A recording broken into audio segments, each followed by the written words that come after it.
Welcome to Ray Reads, a podcast where I talk about the books I'm currently reading like I'm in a sad little one-man book club. For this episode of Ray Reads, I will be discussing This Savage Song by Victoria Schwab. To be honest, I had a hard time getting into this story at the beginning. In the first chapters of the prelude, Kate and August get exactly what they want. Kate is finally allowed to return home, and August joins the FTF. So, right off the bat, their goals are achieved, and I'm left wondering what is going to motivate them for the rest of the story.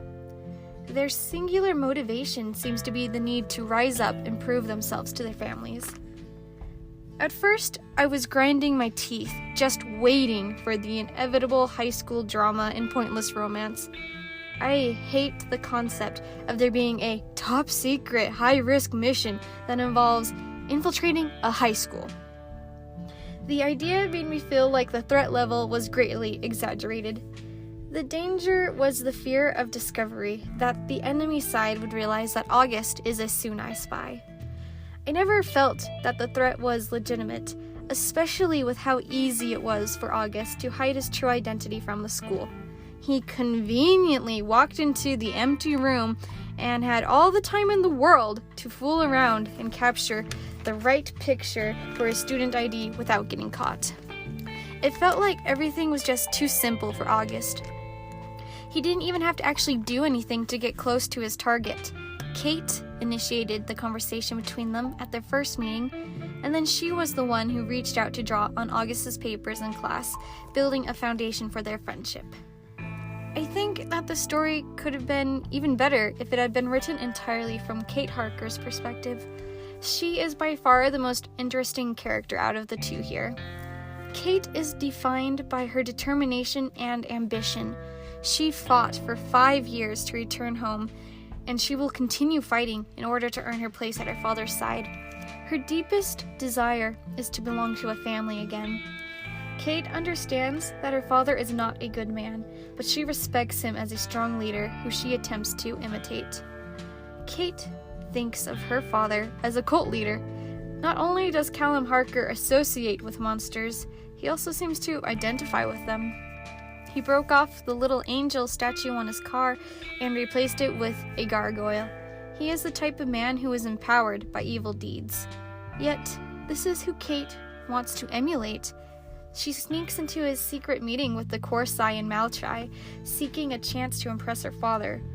Kate forces his hand in this public setting, giving him no choice but to grant her request. Kate executes the wayward Malchai, then to demonstrate her ruthlessness and gain a measure of her father's respect. She will go to extreme lengths to get what she wants. The only time she hesitates is when it comes to capturing the Sunai. It took 8 days for her to uncover August's secret. The story moves along at a quick pace here, with most of the action occurring within a couple days. Her hesitation to kidnap August doesn't really make sense. To start off, she barely knows the kid. I think Kate should be making a bigger deal out of the fact that August's mission was to find a way to get close and use her as potential leverage. Before now, Kate never appeared to have too much of a problem with mistreating other people. She also has no qualms when it comes to killing monsters. I think it would have been more interesting if Kate had followed through on her plan to capture the Sunai. Now, the Sunai are the rarest of the 3 breeds of monsters. They must feed on the souls of sinners to survive. I hate how they use the word sinner when they really mean killer. If the Sunai can devour any type of sinner, then Kate never would have been safe from August. I mean, come on. Kate broke Nicole's nose at St.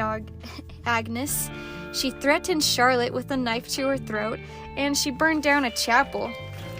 These are not the actions of a non-sinner. Anyway, the leader of the southern half of Verity, Henry Flynn, has adopted all 3 existing Sunai into his family. Leo and August work for the FTF and use it to find targets to feed on.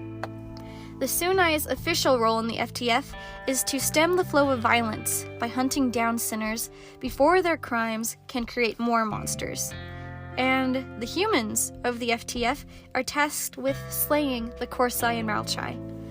I feel like it would have been smarter to assign August to help fight the monsters instead of the dumb high school infiltration scheme. Speaking of monsters, before I fully understood how these monsters are created, I suspected that Kate's mother was a monster, with the initial mystery surrounding Alice Harker's incident and Kate's scars.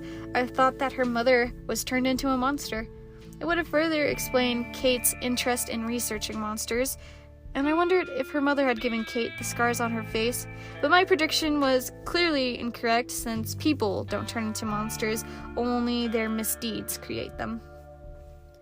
But I wonder how Callum Harker learned to control the monsters in the first place. Now that would be an interesting story. We don't really get to know Harker that well. How do the people of Northern Verity feel about their greedy protector? Do the monsters actually respect him? Did they ever? I want to know more about Harker and how he controls his city. I appreciate how this book doesn't end with a romance between Kate and August. I have read way too many stories with forced heterosexual romances, and I am so glad this isn't one of them. This book held a rather dubious beginning for me, but I love how it turned out. After the attack on the Academy, I was finally invested in the story. But I do think that a lot of the excitement happened too fast, especially at the end with the deaths of Sloane, Leo, and Harker. They all fell like dominoes, and it seemed too easy. I don't even know how August was able to feed on Leo at all. I mean, the Sunai can't consume other monsters. August tried it, and it made him violently ill. So how is he able to do this to his brother? Here's another big question. Is there a deeper connection between the Sunai and Verity? All the monsters are unable to tell lies. In addition to only telling the truth, the Sunai have a special ability that compels humans to confess. It can't be a coincidence that these monsters are taking over the City of Truth.